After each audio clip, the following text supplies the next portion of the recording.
Hi போலிஸ்டார் family, welcome to all. இன்னைக்கு தமிழக அரசியலில் எதிர் துருவங்களாக இருக்கக்கூடிய தமிழக முதலமைச்சர் மு.க. ஸ்டாலினும் முன்னாள் முதலமைச்சர் ஓ பன்னீர்செல்வமும் காலையில் பூங்காவில் நடைபயணத்தின் போது சந்தித்துக் கொண்டார்கள். மறுபடியும் உடனடியாக மாலையில் தமிழக முதல்வரின் இல்லத்தில் மீண்டும் ஒருமுறை சந்திப்பு நடந்தது. சந்திப்பு நடந்த பின் OPS அளித்த பேட்டியில் இந்த சந்திப்பில் அரசியல் பேசவில்லை என்று சொன்னாலும் அரசியலில் நிரந்தர நண்பனும் இல்லை, நிரந்தர பகையாளியும் இல்லை என்று அறிஞர் அண்ணா முன்மொழிந்ததை OPS வழிமொழிந்திருக்கிறார். இவர் நிருபர்களுக்கு பேட்டியளிப்பதை இங்கு பார்க்கலாம். மாண்புமிகு முதலமைச்சர் அவர்கள் சிறிது நாட்கள் மருத்துவமனையில் சிகிச்சை பெற்று பூர்ண குணமடைந்து வந்திருக்கிறார். அவர்களை நலம் தம்பி கொஞ்சம் அமைதியாக இருக்கீங்களா?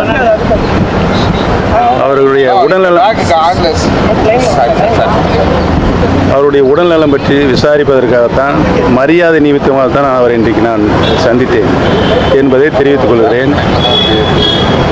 அதோடு கலைஞர் அவருடைய மூத்த குமாரர் மு.க. முத்து அவருடைய மறைவை பற்றியும் நான் விசாரித்தேன். வேற என்ன சொல்லுங்க? அரசியல் நிமித்தமாக எந்தவித பேச்சுவார்த்தையும் நடத்தவில்லை.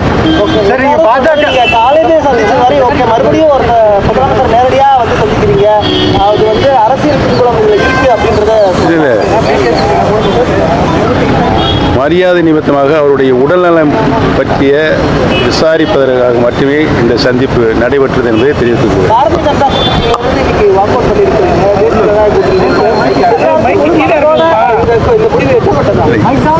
நீங்கள் கேட்கின்ற கேள்விகள் அனைத்திற்கும் காலையில் அனைத்து இந்திய அண்ணா முன்னேற்ற கழகத்தினுடைய தொண்டர்கள் உரிமை மீட்பு குழுவினுடைய அரசியல் ஆலோசகர் அத்தனைக்கும் பதிலளித்து விட்டார். உரிய பதிலை அளித்திருக்கார்.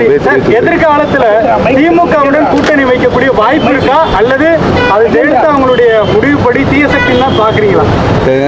எதிர்காலத்தில் அரசியலில் நண்பர்களும் இல்லை, எதிரிகளும் இல்லை என்ற நிலைதான் கடந்த கால வரலாறு. எதிர்காலத்தில் தேர்தல் நெருங்கின்ற பொழுது எதுவும் நடக்கலாம். அது உங்களுடைய யூகம்.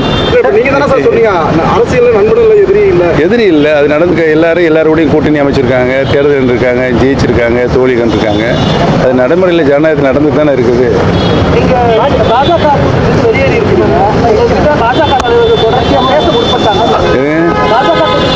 இதுவரை யாரும் இல்லை. உங்களுடைய மதிப்பு புரியாம அவமானப்படுத்தியதா பாக்குறீங்களா? அப்படியெல்லாம் இல்லை. ஏன் இந்த கூட்டம்? எனக்கென்று ஒரு சுயமரியாதை இருக்கிறது. எனக்கென்று ஒரு சுயமரியாதை இருக்கு. அரசியலில் நான் மாண்புமிகு அம்மாவிடம் 25 காலம் நேரடி பார்வையில் பணியாற்றியிருக்கிறேன். அரசியல் ரீதியாக, கட்சி ரீதியாக அனைத்தும் எனக்கு தெரியும். இல்ல, இப்ப பாஜகவோட விலகியது வந்து உங்களுக்கு வருத்தமா இருக்கா, இல்லாட்டி சரியான முடிவு? இன்றைய கால சூழ்நிலையில் எனக்கு ஒரு வருத்தம் இருக்கிறது. எந்த வருத்தம் என்று சொன்னால், பார்லிமெண்டில் மக்களவையில் சமக்கரா சிக்ஷா நிதியுதவி பற்றி ஒரு கேள்வி எழுப்புகின்ற போது மும்மொழிக் கொள்கை அந்த அரசு, தமிழக அரசு ஏற்கவில்லை. அதனால் தான் நாங்கள் அந்த நிதியை நிறுத்தி வைத்திருக்கோம் என்று சொல்லுகின்ற ஒரு சூழ்நிலை இன்றைக்கு இருக்கின்ற கல்வி அமைச்சருக்கு இருக்கிறது. அது ஜனநாயக நாட்டில் ஏற்படுதல் அல்ல என்பது என்னுடைய தனிப்பட்ட கருத்து. நிதி ஒதுக்கீடு காரணம் நீங்க பலமுறை சந்திக்க முயற்சி எடுத்தீங்க. இன்றைக்கு இருக்கின்ற கட்சிகளிலேயே மத்திய அரசாக இருந்தாலும் சரி, மாநில அரசாக இருந்தாலும் சரி, ஜனநாயக கடமை செய்ய தவறியதில் அத்தனை பொருள் பற்றியும் நான் தினந்தோறும் அறிக்கையின் வாயிலாக வெளியிட்டுக் கொண்டிருக்கிறேன். ஆனால் இப்போ சமீபத்தில் இதுதானே கண்டன அறிக்கையா பார்க்க முடிஞ்சது. எது நிதி? அது நீங்களா உருவகப்படுத்துகிறது. இந்த அறிக்கை மட்டும் மாநில சுயாட்சி, மாநிலத்துடைய பங்கீடு பல்வேறு விஷயங்கள்ல முதலமைச்சர் குறிப்பிட்டிருக்காரு, கண்டனம் பண்ணியிருக்காரு.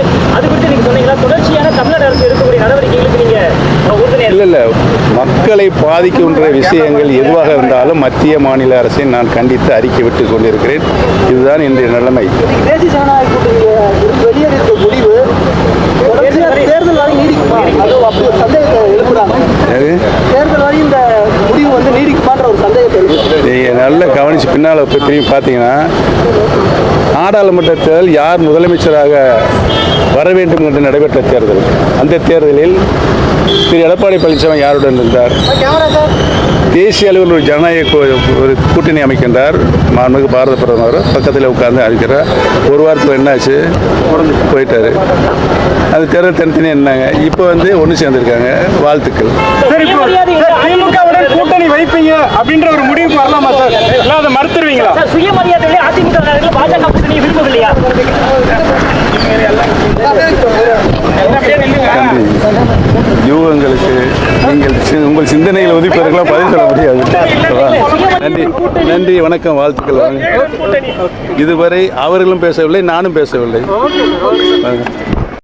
இந்த பேட்டியில் ஓபிஎஸ் என்ன சொல்லியிருந்தாலும் சரி, தேர்தல் நெருங்கும் நேரத்தில் பிரதமர் அழைத்தார், அதனால் அவருடன் போகிறேன் என்று சொல்லாமல் இருந்தால் சரி.